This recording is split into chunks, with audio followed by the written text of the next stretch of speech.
that if you look at cases per million population, it still remains amongst the lowest in the world. Today we have 538 cases per million population. This is as per WHO situation report. And you have figures for other countries also, from Americas, from Europe, and from other parts of the world. We are trying also to emphasize the point that case per million population in some countries are at least 16, 17 times more than what it is in India. Similarly, if we look at death per million population, again, the scenario in India is amongst the lowest in the world. We have 15 deaths per million population, whereas we have countries where it is 40 times as much. This is another fact that I would like to emphasize for your consideration, which is that if you look at the gap between these two worms here, representing the active cases, that is the cases which are presently either hospitalized and under treatment or are at home isolation being monitored. So that group of people and recovered cases, people who have recovered and gone home, that gap is progressively increasing. So the gap between active cases and recovered cases is progressively increasing. Today, we have 4,76,000 odd recovered cases and only 2,69,000 odd active cases. So when we talk of caseload of COVID in India, caseload is 2,69,000 people.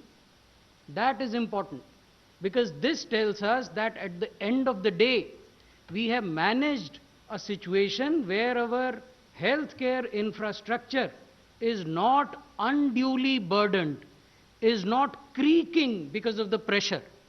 So that is the significance of this slide.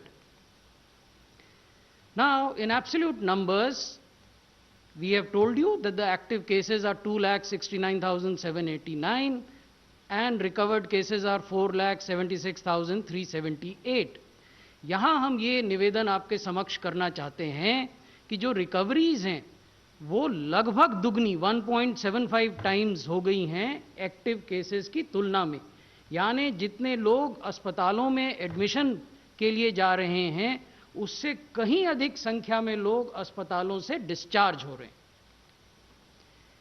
ये हम आपको recovery rate की जो बदलने की दर है, rate of change आपको दिखा रहे हैं, कैसे रिकवरी रेट राइज कर रहा है। आप देखेंगे कि 10% से ये 26% हुआ, फिर 47% हुआ 31 मई तक, और 9 जुलाई को ये 62% हो गया है और ये निरंतर बढ़ता जा रहा है।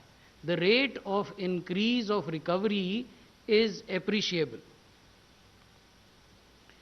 ये कुछ जनसंख्या से संबंधित और आयु वाली जनसंख्या से संबंधित आंकड़े हैं। इसमें हम आपको ये बता रहे हैं कि यदि आप देखें कि 14 बरस से कम की आबादी का हिंदुस्तान की कुल आबादी में क्या प्रतिशत है, तो वो 1%, वो 35% है। उस 35% आबादी में कोविड डेथ्स 1% हुई हैं। 15 से 29 वर्ष की जो आयु के लोग हैं वो भारत की जनसंख्या का 18% हैं, और इस आयु वर्ग में कोविड की जो डेथ्स हैं वो केवल 3% हुई हैं। 30 से 44 वर्ष की जो आयु के लोग हैं वो भारत की जनसंख्या का 22% है, और इस एज ग्रुप में कोविड की जो डेथ्स हैं वो 11% है।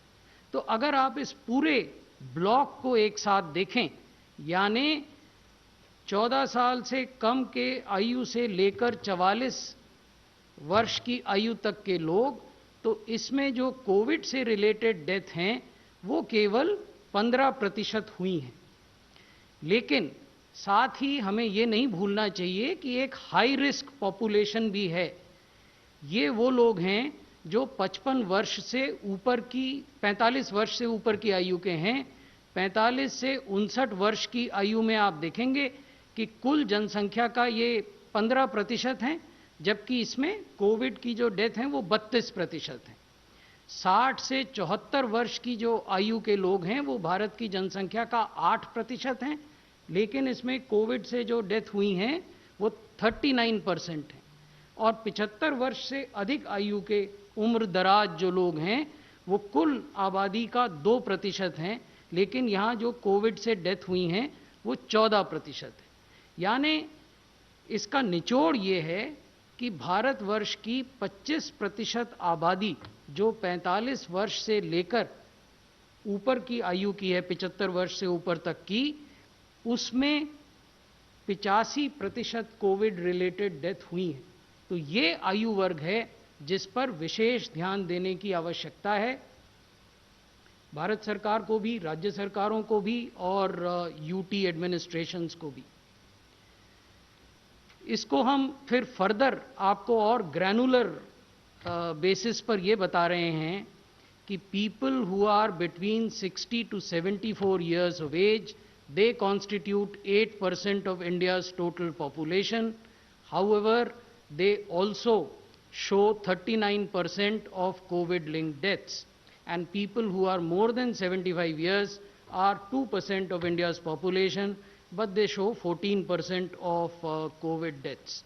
So this is a brief summary that I wanted to present before you. Thank you. Thank you very much, sir. Now I request the representative of ICMR, ma'am, please. So ICMR has been continuing its efforts to ramp up the testing capacity in the country and also making testing available at even the lower levels, the district level, and increasing the outreach of testing to the best of its capacity. In addition to the RT-PCR test, we have deployed the TrueNat and CBNat based testing also. And moving a step forward, very recently ICMR also has validated and approved the use of a rapid antigen point of care test, which is now validated, recommended for use, and is also being used now in the containment zones of various states as well as in the hospitals. So with this, we really hope to follow the approach of test, track and treat, because if we take this testing to the grassroots level, the number of individuals, infected individuals, mild symptomatic or even asymptomatic individuals that you'll be able to catch really increases. And this is likely to catch individuals in the early stage of infection and also lower the burden on hospitals. So this is one strategy which has taken up well. We also came up with advisories, revised advisories on testing, which was loaded up on ICMR website on 25th of June. And subsequently, we also have come up with a very explicit advisory on the use of antibody-based IgG assays, which are recommended as a surveillance tool. And also the advisory for that is there on ICMR website. It has been disseminated to the states. Multiple letters, joint letters from Secretary Health and Secretary Department of Health Research have been sent.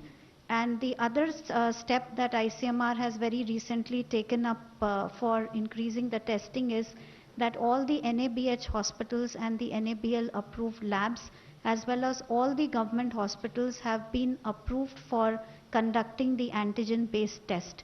And we already have approved hundreds of applications for the antigen based assay testing, and further approvals are in progress. And also the initial criteria of ICMR was that all the private labs who are intending to undertake COVID-19 testing, they were supposed to submit a NABL accreditation certificate, completed one. But now, in order to enhance the testing and speeden up the liberalization of the testing, we have now allowed the private labs to apply for NABL and in parallel submit their application to ICMR. We give them a 1 month time period in which they can complete the NABL accreditation and submit their completed accreditation to us. So these are quite a few steps that we have taken. The ramping up of number of labs is happening at a very fast pace. As I speak today, we have 1132 labs which are operational, including CBNAT and TrueNAT labs also, and more are in pipeline through various efforts of ICMR as well as the mentor institutions which have been identified in centers of excellence. So that effort is ongoing. Our number of tests have increased, and on an average we are testing more than 2.6 lakhs of samples per day, and that we hope to see a further rise by the use of the antigen tests. Thank you. Thank you very much, ma'am. Now I request the representative of the Ministry of Home Affairs, please, ma'am. नमस्कार। जैसे आपको पता है, unlock 2 के जो नए दिशा निर्देश हैं वो 1 जुलाई 2020 से लागू हो चुके हैं। इन नए दिशा निर्देशों के तहत कंटेनमेंट जोन के बाहर चरणबद्ध तरीके से और अधिक गतिविधियों को शुरू करने की प्रक्रिया को आगे बढ़ाया गया है, परंतु 31 जुलाई 2020 तक कंटेनमेंट जोन में लॉकडाउन का सख्ती से पालन होगा। अब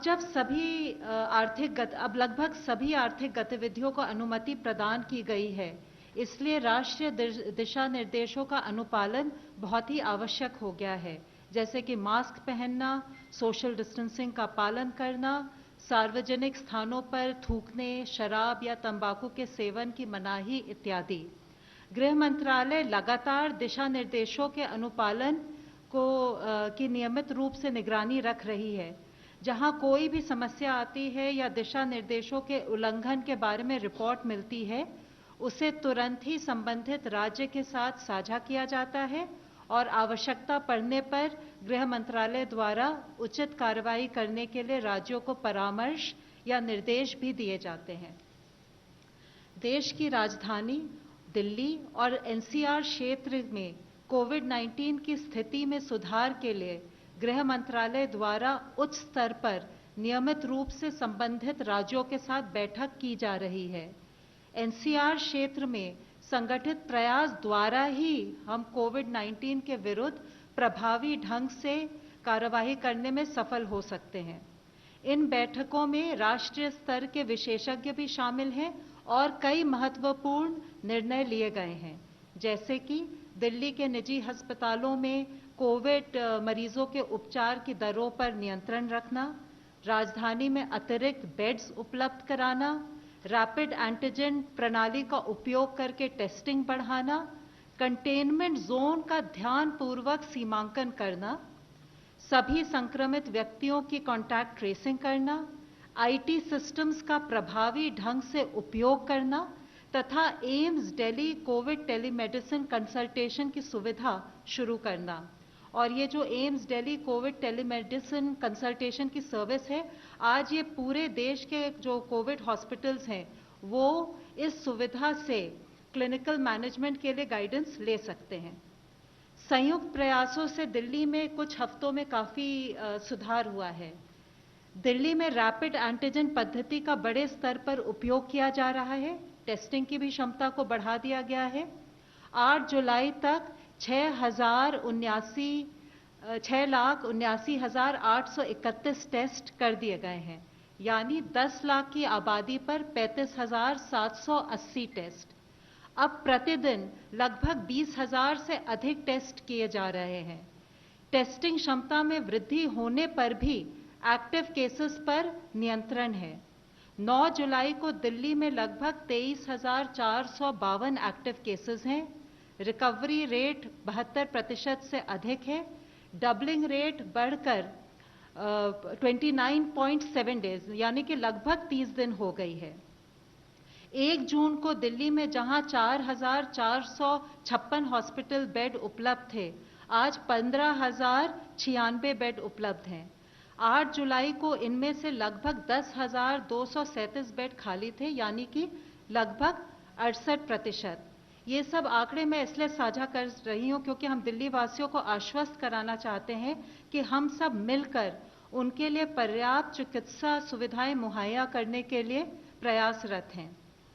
डीआरडीओ द्वारा स्थापित सरदार वल्लभ भाई कोविड हॉस्पिटल इस पूरे अभियान में एक गेम चेंजर के रूप में सामने आया है, जिसने दिल्ली में ही नहीं देश में पहली बार थोड़े ही समय लगभग 12 दिन में श्रेष्ठ सुविधा दिल्ली वासियों के लिए उपलब्ध करा दी है। सरकार की ओर से हम फिर से डीआरडीओ, आर्म्ड फोर्सेस और निजी क्षेत्र के जो प्रमुख योगदानकर्ता थे उनकी तरफ अपना आभार प्रकट करते हैं। राधा स्वामी सत्संग, भारतीय तिब्बत सीमा पुलिस और दिल्ली सरकार ने मिलकर जो 10,000 बेड वाले कोविड केयर सेंटर को क्रियान्वित किया है, वो भी इस विशाल स्तर पर एक बहुत ही अनूठा और देश का सर्वप्रथम प्रयास रहा है।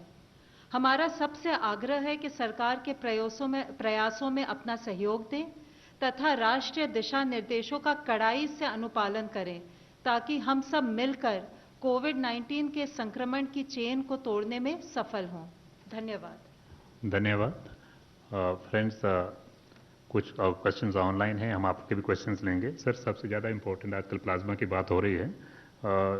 ऑनलाइन क्वेश्चन जो है, has benefit of plasma therapy been investigated enough for the blanket allowance? मैं आपकी जानकारी में ये तथ्य लाना चाहूँगा कि प्लाज्मा के उपयोग का निर्णय जो ट्रीटिंग क्लिनिशियन हैं वो लेते हैं, और प्लाज्मा थेरेपी को भारत सरकार के स्वास्थ्य मंत्रालय ने अपनी क्लिनिकल प्रोटोकॉल की गाइडलाइंस में इन्वेस्टिगेशनल थेरेपी के रूप में दर्शाया है। किन मामलों में प्लाज्मा थेरेपी का इस्तेमाल किया जाना है, ये भी क्लिनिकल गाइडलाइंस जो भारत सरकार ने जारी की हैं स्पष्ट रूप से दर्शाती हैं। प्लाज्मा की उपलब्धता के लिए अलग अलग राज्य सरकारें अलग अलग प्रयास कर रही हैं।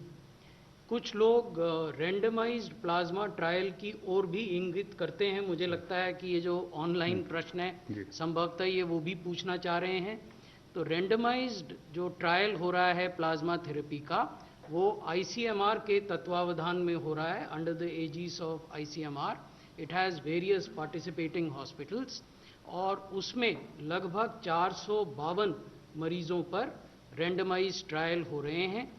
अभी भी, हालांकि वो ट्रायल प्रारंभ हो चुके हैं, लेकिन अभी भी जो इच्छुक अस्पताल हैं उन ट्रायल में पार्टिसिपेट करने के लिए ICMR के समक्ष अपनी इच्छा व्यक्त कर सकते हैं। और हमारा ये भी कहना है कि जहां इंडिविजुअल केसेस में ट्रीटिंग क्लिनिशियन प्लाज्मा थेरेपी के लिए जाते हैं, वहां न तो ICMR और न ड्रग्स कंट्रोलर जनरल की किसी फॉर्मल अप्रूवल की आवश्यकता है। 99।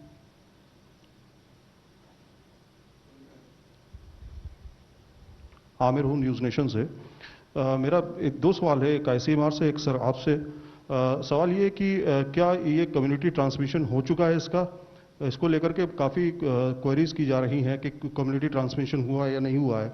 और ICMR से सवाल है कि अभी हाल ही में एक नोट आया था जिसमें कहा गया था कि 7 तारीख को वो जो क्लिनिकल ट्रायल जो है वो शुरू हो जाएगा, जो कोविड की वैक्सीन बनी है, और उसके बाद 15 तारीख को से लॉन्च किया जाएगा। क्या वो सही था? अगर सही था तो क्या है उसमें, और अगर वो गलत था तो क्या, किस तरह की मिस्टेक हुई है? मैं दोनों ही प्रश्नों पर कुछ प्रारंभिक जानकारी आपको दे देता हूं, उसके बाद ICMR अगर चाहेंगे तो मुझे सप्लीमेंट करेंगे। पहला प्रश्न है कम्युनिटी ट्रांसमिशन के संबंध में। आज भी माननीय स्वास्थ्य मंत्री जी ने ये स्पष्ट किया है ग्रुप ऑफ मिनिस्टर्स की बैठक के बाद कि भारत में कम्युनिटी ट्रांसमिशन की स्टेज नहीं है। हमारे यहाँ कुछ जियोग्राफिकल एरियाज ऐसे हैं जहाँ लोकलाइज्ड आउटब्रेक्स हुई हैं। ये हमें नहीं भूलना चाहिए कि हमारे देश में 49 districts alone account for 80% of Covid cases. तो जहां 733 से अधिक जिलों वाले देश में 49 जिले ही 80% से अधिक केसेस को दर्शा रहे हों, वहां कम्युनिटी ट्रांसमिशन की बात करना संभवतः जस्टिफाइड नहीं है। हमारा ये भी मानना है कि जहां भी एक्टिव केसेस होते हैं, यदि हम निर्धारित प्रोटोकॉल का पालन करें तो हम 72 घंटे में, यानी 3 दिन में जितने भी क्लोज कांटेक्ट हैं एक्टिव केसेस के, उनको ट्रेस और ट्रैक कर सकते हैं। तो ऐसा वातावरण जहां आप क्लोज कॉन्टैक्ट्स को ट्रेस और ट्रैक करने की स्थिति में हो, वहां कम्युनिटी ट्रांसमिशन की बात करना संभवतः जस्टिफाइड नहीं है। अब जो दूसरा प्रश्न था आपका, मैं उसका व्यापक परिप्रेक्ष्य, the broader context must also be understood, then we will come to what ICMR is doing. इस समय पूरे विश्व में 100 से अधिक वैक्सीन कैंडिडेट्स हैं जो अलग अलग ट्रायल की स्टेज पर हैं। भारत के लिए संतोष की बात यह है कि 2 ऐसे वैक्सीन कैंडिडेट हैं जो कि एंटायरली इंडिजिनस वैक्सीन कैंडिडेट हैं। इसमें एक भारत बायोटेक इंटरनेशनल लिमिटेड की वैक्सीन है और दूसरी मेसर्स कैडिला हेल्थ केयर की वैक्सीन है। Bharat biotech international limited ICMR के साथ सहयोग कर वैक्सीन का डेवलपमेंट कर रहा है। इन दोनों वैक्सीन्स ने एनिमल टॉक्सिसिटी स्टडीज पूरी कर ली हैं प्रॉपर अप्रूवल लेने के बाद। एनिमल टॉक्सिसिटी की जो स्टडीज हैं वो होती हैं चूहे पर, वो होती हैं गिनी पिग पर, वो होती हैं रैबिट पर। So these studies have already been concluded and the toxicity data in respect of both these vaccines has been shared with the Drugs Controller General of India. Thereafter, the Drugs Controller General of India has permitted these 2 vaccines to go in for phase 1 and phase 2 clinical trials.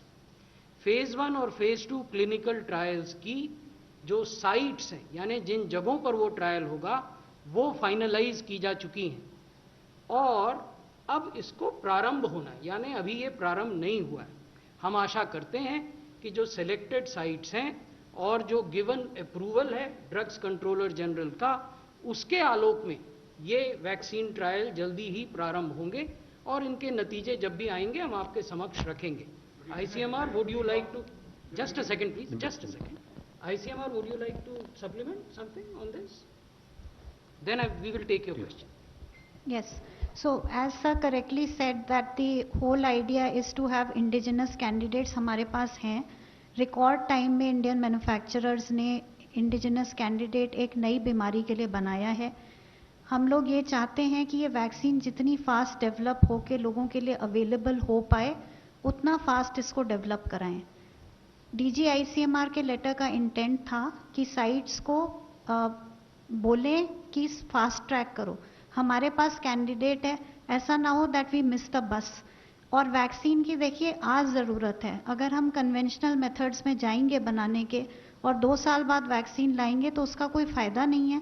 So the entire restless in the government in ICMR इसकी vaccine को fast track करिए, इसको जल्दी से जल्दी available कराइए हमारे country के सिटीजन्स को।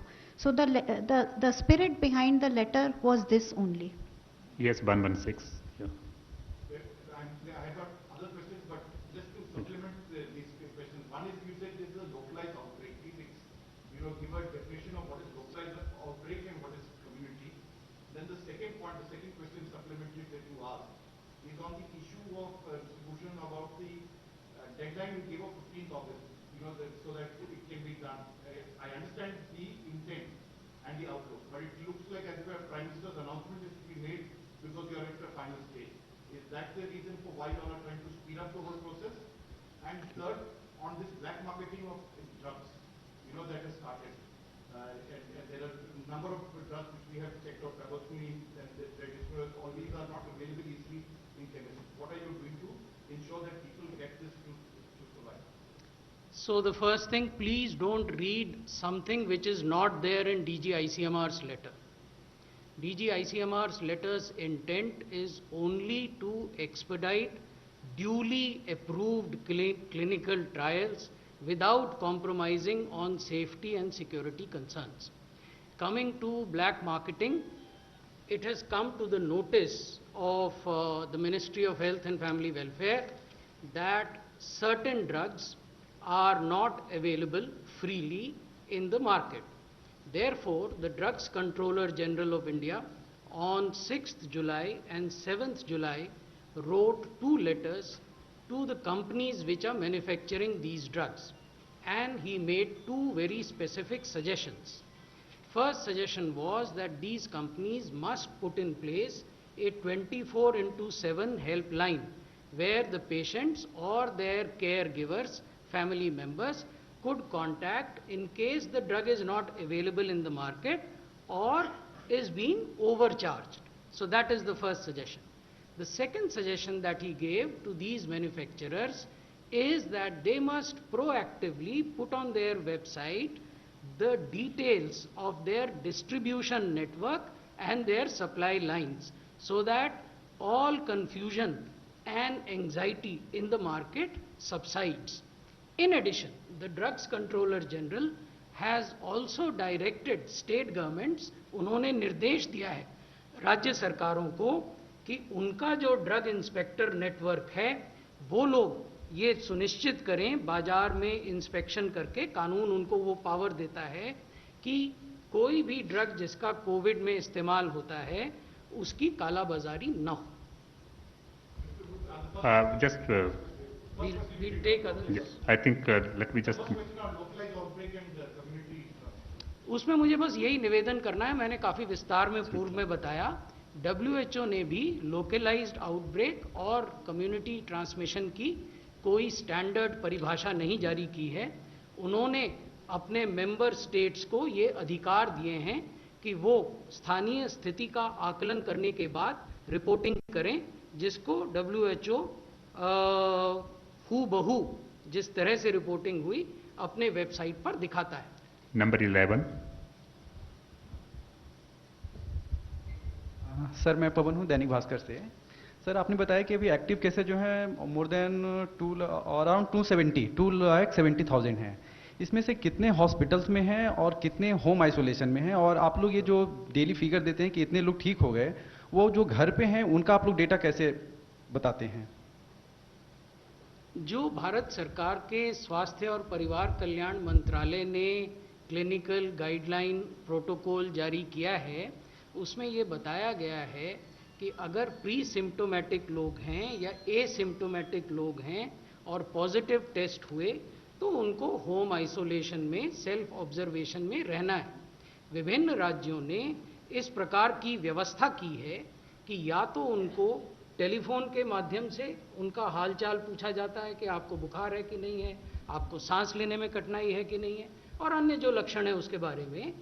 कई राज्यों ने इस प्रकार के मरीजों को जो होम आइसोलेशन में हैं पल्स ऑक्सीमीटर दिए ताकि वो देख सकें कि उनका जो ब्लड ऑक्सीजन लेवल है वो 94 से नीचे तो नहीं चला गया है, और अगर चला जाता है तो उनको ये दिशा निर्देश दिए गए हैं कि वो तत्काल एम्बुलेंस लेकर नज़दीकी अस्पताल में पहुँचें. कुछ अन्य राज्यों ने ये व्यवस्था की है कि चिकित्सकों और पैरामेडिकल लोगों के दल जाएं और इनसे व्यक्तिगत संपर्क करें, ऐसे लोगों से जो होम आइसोलेशन में हैं, और उनसे उनका हाल चाल पूछें. तो ये तो हुआ कि उनके साथ कैसे उनको मॉनिटर किया जाता है. दूसरा एस्पेक्ट ये है कि जब हम डिस्चार्ज दिखाते हैं तो भारत सरकार के स्वास्थ्य मंत्रालय की एक डिस्चार्ज पॉलिसी भी है जो कि सभी राज्यों के साथ शेयर की गई है. ये डिस्चार्ज पॉलिसी अस्पतालों में भर्ती मरीजों पे भी लागू होती है और जो होम आइसोलेशन में उन पे भी लागू होती है. तो जो हम रिकवरी का आंकड़ा दिखाते हैं उसमें ये दोनों शामिल हैं. जब होम आइसोलेशन के लोग रिकवर कर जाते हैं एज पर डिस्चार्ज पॉलिसी, और जब अस्पतालों में भर्ती लोग रिकवर कर जाते हैं as per discharge policy. Sir मैं ये आपको अलग से बता दूं, जो है क्योंकि आपके कुछ अन्य कॉलीग्स भी हैं जो सवाल पूछना चाह रहे हैं, उनकी बात भी सुन लेते हैं. ऑनलाइन क्वेश्चन है, what is the health ministries view on the coronavirus being airborne? After WHO said there was evidence emerging of airborne transmission of the coronavirus. A group of scientists have submitted their study findings to WHO, based on which WHO's spokesperson said that there are indications that the virus may be airborne. So it is a evolving situation, it's a dynamic situation, we are keeping abreast with the information coming out of WHO headquarters on this particular aspect. But you would all appreciate and realize that even during the initial stages of pandemic, we had, and the Honorable Prime Minister had, repeatedly emphasized 2 गज की दूरी. तो ये जो 2 गज की दूरी का कॉन्सेप्ट है या 6 फीट की दूरी का कॉन्सेप्ट है, ये कॉन्सेप्ट आपको प्रोटेक्ट करता है उन छोटे ड्रॉपलेट से जो कि हवा में लंबे समय तक सस्पेंड रह सकते हैं और एयरबोर्न होने की जिनकी संभावना हो सकती है. नंबर 9. सर 3 से 5% लोग सीवियर कंडीशन में चले जाते हैं, जैसा कि आंकड़ा है आपका. इन 3 से 5% लोगों को बचाने के लिए कई सारे लाइफ सेविंग ड्रग्स की परमिशन दी गई है, जो कि न तो आपके सरकारी जो सेंट्रल गवर्नमेंट का हॉस्पिटल में अवेलेबल है, खासतौर पे 2-3 बड़े अस्पतालों में, और ना ही ये कहीं और मिल रहे हैं. ऐसे मरीज क्या करें? उनको बोल दिया जाता है कि आप बाहर से खरीदें, बाहर से मिल नहीं रहा. तो इसकी क्या व्यवस्था हो गई है और कब तक ये लोगों तक पहुंच जाएगी या उन अस्पतालों तक पहुंच जाएगी जहां पर ये ट्रीटमेंट हो रहा है, जिसमें रेमडेसिविर और तमाम ड्रग्स है? और रेमडेसिविर का क्योंकि आपने नाम लिया तो इसलिए मैं ये आपके समक्ष रखना चाहूँगा कि रेमडेसिविर या टोसिलिजुमैब या प्लाज्मा थेरेपी, ये 3 चीज़ें ऐसी हैं जिनको भारत सरकार का clinical treatment protocol investigational therapies में रखता है. तो ये मेन लाइन ड्रग्स नहीं है, ये इन्वेस्टिगेशनल थेरेपी की ड्रग्स हैं.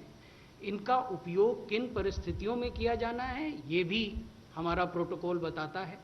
इसके कॉन्ट्रा इंडिकेशंस क्या हैं, किन परिस्थितियों में उपयोग नहीं किया जाना है, ये भी बताता है.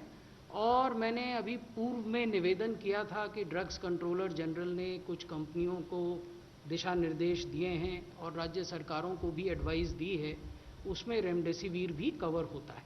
सर इसी के ऊपर एक ऑनलाइन क्वेश्चन भी है. Will remdesivir be cut from COVID treatment use after negative impact on liver has been indicated? What about other drugs like HCQ? I think more or less. HCQ is mentioned in our clinical treatment protocol. HCQ is mentioned also as a prophylactic drug for frontline healthcare workers. Remdesivir, as I told you, you see, it's a rapidly evolving situation. Not only in respect of Remdesivir, but in respect of tocilizumab also. There have been a few studies which have indicated some adverse events. So we are aware of this, and within the ministry there is a technical group of domain knowledge experts headed by the Director General of Health Services that is looking into the evidence as it comes up, and if there would be a requirement to modify or refine our clinical treatment protocol, we would definitely do it. We have done it in the past also. 53.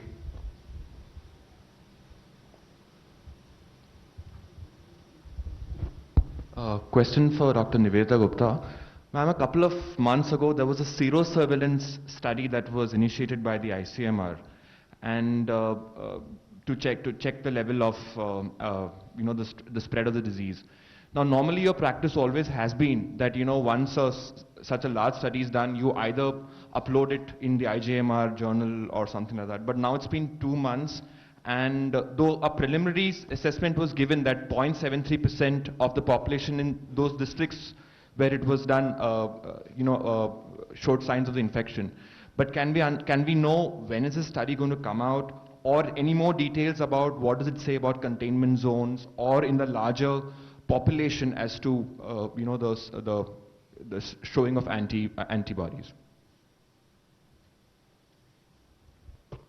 Yeah, so as you said that the results of the study were shared to quite a large extent, and it was in an earlier press conference in which our Director General also participated. Now another sero survey is also in planning, and states are also going ahead for doing sero surveys. So you will see lot of results coming up in public domain very soon.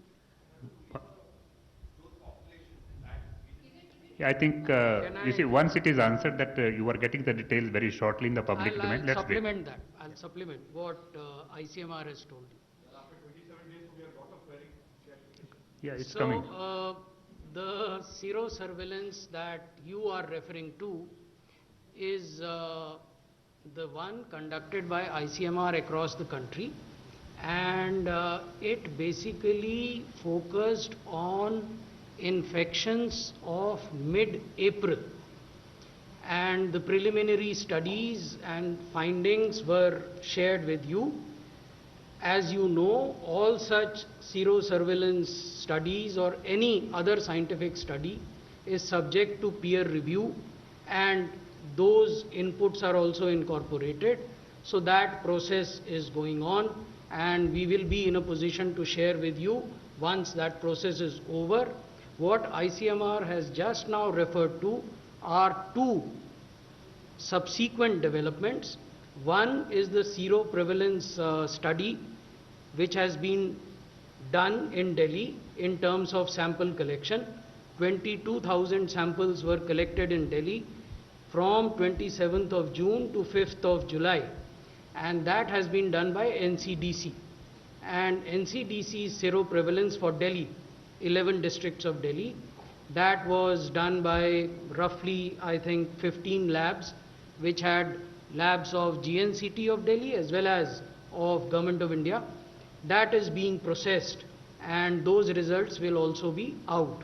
The third independent development is that in near future, ICMR is planning a follow-up seroprevalence study, pan-India, to the earlier serosurveillance that they had done for mid-April infections. 157. Sir, मैं प्रशांत हूँ ABP news से। आपने कहा sir कि 49 district में 80% cases हैं इसके। मैं ये जानना चाह रहा हूँ कि पिछले दिनों में आपने देखा होगा तिरुवनंतपुरम, पटना, भागलपुर, गुवाहाटी, हर जगह लॉकडाउन किया जा रहा है दोबारा। क्या नए स्पॉट्स ऐसे आ रहे हैं जहाँ पर आपको लगता है चिंता बढ़ रही है, जो पुराने से नए में हम लोग नए एरियाज़ में जा रहे हैं, जिसकी वजह से ये लॉकडाउन करना पड़ रहा है? दूसरा एक सवाल है, एक मैसेच्यूसेट्स इंस्टीट्यूट ऑफ टेक्नोलॉजी जो अमेरिका की है, MIT, उसने एक स्टडी किया है कि अगर दवा या वैक्सीन नहीं आया तो जनवरी या फरवरी अगले साल पर डे 2,87,000 केसेस इंडिया में आएंगे। क्या आपको इसकी आशंका लगती है? पहला जो आपका प्रश्न है, उसमें हम लोग राज्यों के साथ निरंतर संवाद में रहते हैं, और हम राज्यों को बार बार ये आवश्यकता बताते हैं कि जहां केसेस की संख्या स्टेबलाइज भी हो गई है, वहां भी हम अपने एफर्ट्स को स्लैकन नहीं कर सकते। हमें अभी भी पूरे जोश के साथ कुछ गतिविधियां करनी हैं। वो गतिविधियां क्या हैं? एक, जहां भी नए केस आते हैं वहां कंटेनमेंट एरियाज़ का निर्धारण हो। दो, जब कंटेनमेंट एरियाज़ का निर्धारण हो गया तो उस कंटेनमेंट एरिया के भीतर house to house active case search हो। तीन, तुरंत टेस्टिंग हो, उसके लिए टेस्टिंग को रैंप अप करना आवश्यक है, जो हमने दिल्ली में करके दिखाया है सबके सहयोग से, दिल्ली सरकार के सहयोग से, भारत सरकार के सहयोग से, अन्य संस्थाओं के सहयोग से। और जब आप रैंप अप करते हैं टेस्टिंग को, तो जो भी नए केस आते हैं उनको आप तुरंत आइसोलेट करें और उनका ट्रीटमेंट करें। आपने ये पाया होगा कि जिन शहरों में या जिन इलाकों में ये गतिविधि जहाँ भी कुछ धीमी होती है तो केसेस की तादाद बढ़ जाती है। तो ये मान के चलना होगा कि ये प्रतिदिन की लड़ाई है, जिसमें कि हम अपने एफर्ट्स में कमी ना आने दें। ये तो आपके पहले प्रश्न का उत्तर है। दूसरा प्रश्न जो आपने एक मैथमेटिकल मॉडल के बारे में उठाया, आप सब अवगत हैं कि पिछले कई महीनों में, मार्च में, अप्रैल में, अनेक संस्थाओं ने अनेक प्रकार के मैथमेटिकल मॉडल से इस डिजीज़ के प्रेवलेंस और संख्याओं के बारे में प्रोजेक्शन करने की प्रयास की है। हमारा ये मानना है कि इस प्रकार के प्रयास अनेक पैरामीटर्स को मैथमेटिकल मॉडलिंग में परिवर्तित नहीं कर पाते हैं। वो that is the lacuna of such mathematical models. Infection या वायरस कैसे बिहेव करेगा, एक पैरामीटर ये है। इन्फेक्शन के प्रति सरकारें कैसे बिहेव करेंगी, राज्य सरकार और भारत सरकार, दूसरा पैरामीटर ये है। कम्युनिटी कैसे बिहेव करेगी, समुदाय, तीसरा पैरामीटर ये है। आप ये पाएंगे कि अधिकांश मैथमेटिकल मॉडल केवल पहले पैरामीटर पर फोकस करते हैं, और वो भी कोई बहुत सर्टेनिटी के साथ हम नहीं कह सकते कि वायरस कैसे बिहेव करेगा अलग अलग परिस्थितियों में।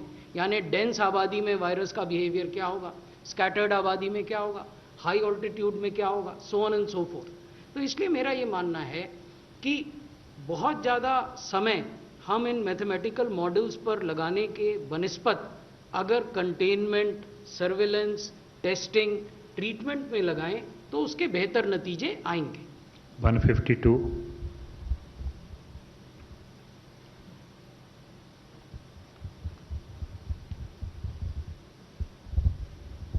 सर, मैं कुमार कुंदन हूँ, TV9 भारतवर्ष से।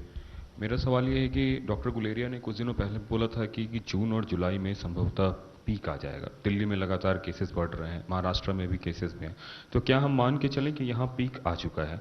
और एक दूसरा सवाल ये भी कि अभी एयरबॉर्न पे तो आपने कहा, लेकिन अगर एयरबॉर्न है तो क्या उसके लिए कोविड प्रोटोकॉल और कुछ चेंज करने की ज़रूरत है, या जिस तरह हम चल रहे हैं उससे हम सफलता पा सकते हैं? मैंने इन दोनों प्रश्नों के कुछ उत्तर दे दिए हैं अन्य आपके साथियों के प्रश्नों के जवाब में। एयरबोर्न में मेरा यही कहना है कि लगातार हम कोविड एप्रोप्रिएट बिहेवियर की बात कर रहे हैं।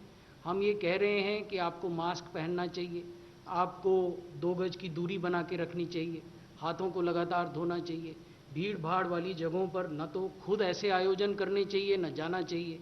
तो ये सब प्रिकॉशनरी स्टेप हैं। मैंने ये भी निवेदन किया था कि ये डायनेमिक सिचुएशन है, इसमें साइंटिफिक एविडेंस जैसे जैसे आएंगे वैसे वैसे जो हमारा रिस्पांस है वो और रिफाइन होगा। 28। Hi sir, I am Ayushman from Mirror Now. 2 questions. First is you mentioned about the recovery rate. With testing number increasing, the test positivity rate is also increasing. Somewhere it was 8% 20 days ago, and now it is somewhere 10 to 12%. Also, sir, there are states like Telangana, Karnataka, Bengaluru, to be particular, Patna. We are witnessing high case load. What is the strategy right now? And also, sir, 3 teams have visited Telangana, IMCT teams. We don't know the feedback. What is the feedback that you have got from there? Love, sir, visited there.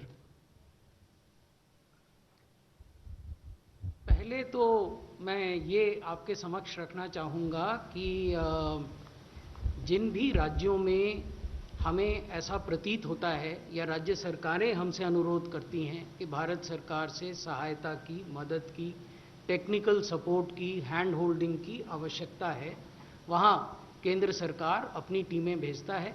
इन टीमों में कुछ domain knowledge experts होते हैं, एपिडेमियोलॉजिस्ट्स होते हैं, clinicians होते हैं, और कुछ प्रशासकीय पदाधिकारी होते हैं। जैसे आपने अभी उदाहरण दिया कि हमारे कॉलीग लव अग्रवाल गए थे तेलंगाना, कुछ अन्य भारत सरकार के जॉइंट सेक्रेटरीज़ और एडिशनल सेक्रेटरीज़ तमिलनाडु और कर्नाटक भी गए हैं, महाराष्ट्र भी गए हैं, और जो भी हम वहाँ सुझाव देते हैं, संतोष की बात यह है कि अधिकांश राज्य सरकारें उनका पालन भी करती हैं और हमसे और अधिक सहायता भी मांगती हैं जो हम समय समय पर उपलब्ध कराते हैं। पॉजिटिविटी रेट के बारे में आपने कहा, वहाँ मैं केवल एक छोटा सा परिवर्तन आपके संज्ञान में लाना चाहूँगा। किसी भी इलाके में जब टेस्टिंग कम होती है तो उसका अर्थ ये है कि आप केवल सिम्प्टोमेटिक लोगों को टेस्ट कर रहे हैं, इसलिए पॉजिटिविटी ज़्यादा होती है। जब आप टेस्टिंग का फैलाव बढ़ाते हैं, जैसा दिल्ली में हुआ, तो over a period of time the positivity comes down. In the first week of June in Delhi, when the average per day tests were hovering around 8,000 or so, the positivity was 40%. Today, when the average per day tests are more than 25,000, the positivity is 10%. So eventually, with ramped up testing, the positivity comes down. Last question, number 10. Delhi के आंकड़ों को लेके नहीं, दिल्ली के आंकड़ों को लेके ऐसा लग रहा है, अभी ट्रेंड ऐसा लग रहा है कि डिक्लेरेशन पे जा रहा है, यानी हम पीक टाइम को हम पीछे छोड़ चुके हैं। तो उसे लेके बहुत सारे लोग जो टेस्टिंग के दो तरीके हैं, उनको लेकर भी सवाल उठा रहे हैं कि पता नहीं चल पा रहा कि कौन सा तरीका ज्यादा विश्वसनीय है।